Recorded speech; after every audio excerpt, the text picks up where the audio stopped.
আসসালামু আলাইকুম সুপ্রিয় শিক্ষার্থীবৃন্দ, অষ্টম শ্রেণীর শিক্ষার্থীদেরকে শুভেচ্ছা ও অভিনন্দন জানিয়ে শুরু করছি এসএম অনলাইন ইংলিশ। আজকে অষ্টম শ্রেণীর ইংলিশ ফার্স্ট পেপারের একটা টপিক নিয়ে আলোচনা করব। সেই বিষয়টা হচ্ছে ইউনিট 3 লেসন 2। ইউনিট 3 লেসন 2 কবিতার নাম হচ্ছে ওড অন সলিটিউড। আচ্ছা, ওড অর্থ কি? ওড হচ্ছে গান, গীতিকা। অন মানে উপরে, কিসের উপরে? সলিটিউড। সলিটিউড হচ্ছে একাকিত্ব। সলিটিউড হচ্ছে একাকিত্ব, একাকিত্বের গান, একাকিত্বের গীতিকা। এটা নিয়ে আমরা আলোচনা করব। এখন বলছে রিড, পড়ো, রিসাইট অ্যান্ড রিসাইট, এবং রিসাইট হচ্ছে আবৃত্তি করা।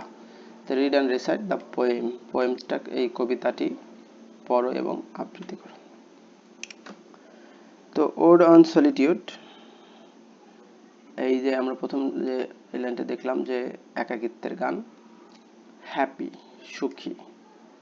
দ্য ম্যান, ওই লোকটি সুখী। হুস মানে যার, উইশ যার ইচ্ছা, অ্যান্ড কেয়ার এবং যার যত্ন, কেয়ার মানে এ ফিউ অল্প, প্যাটার্নাল হচ্ছে পৈতৃক মানে বাবার, অ্যাকর্স মানে বাবার যে বাউন্ড হচ্ছে জমি, তাহলে যে বাবার থেকে পৈতৃক সম্পত্তি যেটা পাইছে, যে মানে বাপ দাদার যে সম্পত্তি, এইটা।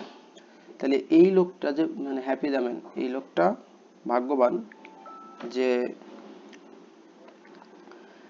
অল্পতেই তার বাবার যে সম্পত্তি আছে, এই অল্প সম্পত্তিতেই যে সন্তুষ্ট, তার যে লিমিটেড সম্পত্তি আছে বাবার থেকে দাদার থেকে পাইছে, এটা নিয়ে যে সন্তুষ্ট, সেই লোকটাকে ভাগ্যবান বলতেছে এখানে। তাহলে the man, happy the man whose wish, যার ইচ্ছা এবং care, a few acres of land মানে অল্প যে জমিটা, বাউন্ড আছে, সীমাবদ্ধতা, লিমিটেড সম্পত্তি, এইটা নিয়ে সে খুশি, সেই লোকটাই ভাগ্যবান। মানে বোঝাইছে যে সেই সুখী যে অল্পতে তুষ্ট। পৃথিবীতে অনেক মানুষ আছে অনেক সম্পদ থাকার পরেও মানে আরো চাই, কিন্তু যা সে বেশি সুখী, যার পৈতৃক সম্পত্তি যে কিছু পাইছে, এটা নিয়ে। কন্টেন্ট, পরিতৃপ্ত মানে সন্তুষ্ট। টু ব্রেথ, শ্বাস নেওয়া। হিজ নেটিভ এয়ার, তার যে নেটিভ হচ্ছে এলাকায়, নেটিভ বলছে নিজ গ্রাম, নিজ এলাকায়, এয়ার হচ্ছে বাতাস, তাহলে সে নিজ এলাকায়, নিজের দেশে সে করতেছে, বাতাস নিতে পারতেছে, মানে সে স্যাটিসফাইড যে তার যে হোম টাউন নিয়ে, তার এলাকা নিয়ে। In his own ground, in his own মানে নিজের, গ্রাউন্ড মানে জমি। তাহলে বলছে সে স্যাটিসফাইড, তার যে হোমল্যান্ড আছে এইখানে যে সঠিকভাবে যথোপযুক্তভাবে যে শ্বাস নিতে পারতেছে এই নেটিভ এয়ারে, মানে একেবারে সে সন্তুষ্ট এইখানে, মানে সে কন্টেন্ট। হুজ হার্ট, এখানে হুজ মানে যার, হার্ট বলতে এখানে এই যে আমরা বলবো হচ্ছে মেষ বা গরু বা এই তার যে পালগুলো, তাহলে তার যে লিভ স্টক মানে গবাদি পশু যে আছে, উইথ মিল্ক মানে হুজ হার্টস উইথ মিল্ক, তার যে গবাদি পশুগুলো আছে যে মিল্ক প্রডিউস করতেছে, এইগুলো নিয়ে সে সন্তুষ্ট। আর কি হুজ ফিল্ড, এই যে তার যে মাঠ, ফিল্ডস হতে মাঠ যেটা, ওই যে বাবার থেকে কিছু সম্পত্তি পাইছে, উইথ ব্রেড, ব্রেড বলতে এখানে সে জীবিকা দিতেছে, জীবিকা দিচ্ছে, এই বিষয় নিয়ে সে কি সন্তুষ্ট। তাহলে সে তার যে গবাদি পশু আছে, গবাদি পশুগুলা এইগুলাই সে সন্তুষ্ট, মানে গবাদি পশু যে দুধ দিতেছে এটাই সন্তুষ্ট। আর হচ্ছে তার যে জমিটুকু আছে, পৈতৃক সম্পত্তিতে যে জমিটুকু পাচ্ছে, এইটা কি ফসল দিচ্ছে, এটাই সে কি করতেছে সন্তুষ্ট।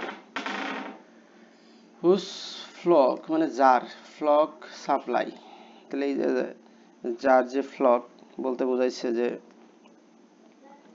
মানে পোশাক আশাক দিচ্ছে, যে ফ্লক মানে বেড়ার যে চামড়া, তাকে হিম উইথ অ্যাটায়ার হচ্ছে পোশাক, তাহলে তাকে পোশাকের ব্যবস্থা করতেছে।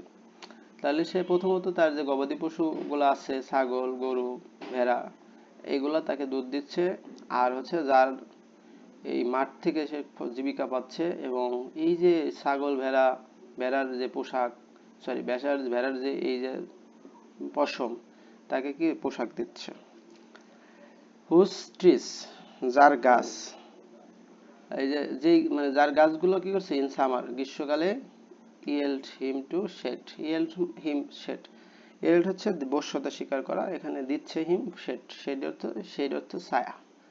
তাহলে যার গাছগুলো তাকে গ্রীষ্মকালে ছায়া দেয়, তাহলে এই তার গাছগুলো তাকে গ্রীষ্মকালে ছায়া দিচ্ছে, মানে গরমের সময় ছায়া দিচ্ছে। আর হচ্ছে মানে ইন উইন্টার ফায়ার, তাহলে এই যে যার গাছগুলা গ্রীষ্মকালে তখন গাছ কেটে তারপর হচ্ছে আগুনের ব্যবস্থা করে, শীতকালে, উইন্টার হচ্ছে শীতকালে, তাকে আগুনের ব্যবস্থা করতেছে এই তার গাছগুলা। ব্লেসড, মানে এই ব্লেসড বলতে ব্লেস, তো ব্লেসড মানে আশীর্বাদ।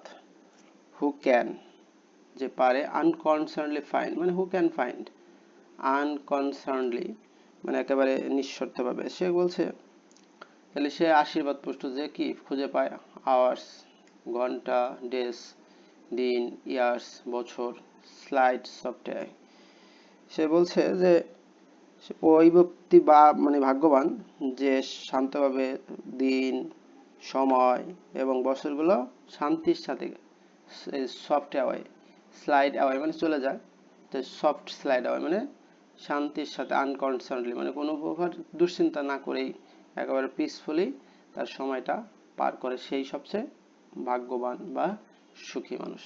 কারণ দুশ্চিন্তা করলে তার সুখী মানুষ হলো না, নানান রোগ বাসা বাঁধবে শরীরে। তো সেই সুখীবান, ব্লেসড মানে এখানে ব্লেসড আশীর্বাদ বুষ্ট, হু ক্যান আনকনসার্নলি ফাইন্ড, যে মানে উদ্বেগহীন ভাবে খুঁজে পায়, দিনগুলো মানে কাটায়, সময় কাটায়, বছরগুলো কাটায়, যেগুলো সফটওয়্যার মানে শান্তিপূর্ণভাবে চলে যাচ্ছে। ইন হেলথ অফ বডি, শারীরিক যে স্বাস্থ্য, তারপর হচ্ছে মানসিক স্বাস্থ্য, এগুলা কোয়াইট বাই ডে, তাহলে যে তাহলে এই যে তারা ওই যে বিশেষ করে গুড হেলথ, স্বাস্থ্য ভালো, মানসিক স্বাস্থ্য তারা ভালো, তারপর হচ্ছে তারা সম্ভবত এই যে মনের শান্তিটাকে উপভোগ করতেছে, আর হচ্ছে এনজয় করতেছে quiet during the day and restful sleep at night, মানে রাতে যে শান্তির ঘুম, কোয়াইট বাই ডে শান্তির ঘুম। আচ্ছা, তো সাউন্ড স্লিপ মানে একেবারে শান্তির ঘুম, বাই নাইট রাতের বেলা। স্টাডি অ্যাট ইজ, পড়াশোনা করতেছে কি আরাম, ইজ মানে আরাম, অ্যান্ড ইজ পড়া গবেষণা, এবং ইজ আরাম। টুগেদার মিক্সড, টুগেদার মিক্স একত্র মিশে, সুইট রিক্রিয়েশন সুন্দর বিনোদন। তাহলে স্টাডি অ্যান্ড ইজ, এই যে পড়াশোনা, টুগেদার মিক্স এবং একত্র, তাহলে তাদের লাইফ একত্র, তাদের জীবনটা কি কম্বিনেশন হচ্ছে লার্নিং এবং রিল্যাক্সেশন, স্টাডি এবং ইজ হচ্ছে রিল্যাক্সেশন আরাম, তাদের জীবনটা এই দুইটা সমন্বয় রয়েছে। তাহলে তারা এনজয়েবল রিক্রিয়েশন করতেছিল, একটা সুইট রিক্রিয়েশন মানে খুবই মিষ্টি সময় পার করতেছিল। অ্যান্ড ইনোসেন্স এবং নিষ্পাপ, হুইচ যা, মোস্ট ডাজ প্লিজ, যা কি করে অধিকাংশই করে সন্তুষ্ট, উইথ মেডিটেশন ধ্যানের সাথে। তাহলে তারা একটা নির্মল জীবনযাপন করে যা সবচেয়ে আরামদায়ক, এবং কাপলড উইথ থটফুল রিফ্লেকশন, যেগুলা একটা মেডিটেশন, একটা ধ্যানের মধ্য দিয়ে তারা এই সময়টা মানে পার করতেছে। দাস সুতরাং, লেট মি লিভ আমাকে বাঁচতে দাও, লেট মি সি আনসিন আমাকে দেখতে দাও অদেখাকে, and let me know unknown এবং আমাকে জানতে দাও, মানে পৃথিবীর যে অজানাকে জানা, অদেখাকে দেখা, তারপর হচ্ছে এই বিষয়গুলা। তাহলে তার যে ইচ্ছা, ভিতরে একটা আকাঙ্ক্ষা রয়েছে, সে বলতেছে আমাকে বাঁচতে দাও, তারপর হচ্ছে আমাকে অদেখা জিনিসগুলো দেখতে দাও এবং অজানা জিনিসগুলো জানতে দাও, সে এটা জানাইছে। দাস আনল্যামেন্টেড লেট মি ডাই, তাহলে দাস এইভাবে, আনল্যামেন্টেড মানে কেউ কান্না করবে না, আনল্যামেন্টেড, ল্যামেন্ট হচ্ছে কান্না করা, বিলাপ করা, তা আনলিমিটেড মানে কেবল কান্নাহীন, লেট মি ডাই আমাকে কান্নাহীন মৃত্যু দাও। তাহলে সে বলছে যে সে এমন একটা মৃত্যু চাচ্ছে যেখানে কেউ তার জন্য কান্না করবে না, এবং সব কিছু থেকে, পৃথিবীর থেকে সে কি করবে, স্টিল চুরি করো ফ্রম দ্য ওয়ার্ল্ড, পৃথিবী থেকে, অ্যান্ড নট এ স্টোন, একটা পাহাড় না, নট এ স্টোন পাথর না, লেট টেল হোয়ার আই লাই। তাহলে বলছে যে তাকে মরতে বলছে, মরতে মানে দিবে, কেউ কান্না করবে না, এবং পৃথিবীর থেকে সে হারাই যাবে, এবং পৃথিবীতে কোনো কি করবে না, যে কোনো চিহ্ন থাকবে না দেখার মতো যেখানে তাকে কবর দেওয়া হবে। তাহলে বলছে স্টিল ফ্রম দ্য ওয়ার্ল্ড, আমাকে পৃথিবী থেকে চুরি করে নাও, অ্যান্ড নট এ স্টোন, মানে আমাকে কবর দিবা না, মানে কবর দিলেও সেটা কি চিহ্ন থাকবে, টেল হোয়ার আই লাই, কাউকে বলবা না, হোয়ার আই লাই, কোথায় আমার মৃত্যু হবে এটা জানাবা না। তো এখন এই যে কবি, তিনি কিন্তু তার জীবন নিয়ে খুবই খুশি যে বিষয়টা।